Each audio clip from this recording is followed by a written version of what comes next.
Sino ba ang dapat gumastos sa first date? Kung sino yung nag-aya, dapat siya yung gumastos. Bawa, nag-uusap na kayo. Tapos, pinagplanuhan ninyo yun together na lalabas kayo. Eh di, maghati kayo. Oh. Kahit si girl yung nag-aya, si guy dapat mag-offer talaga.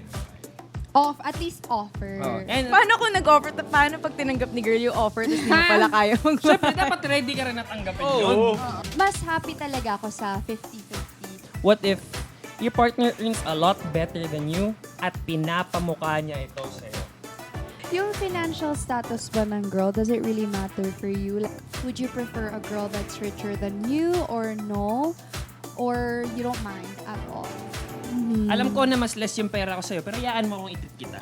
So in short, hindi ka mahirap mahalin. Mahirap ka lang.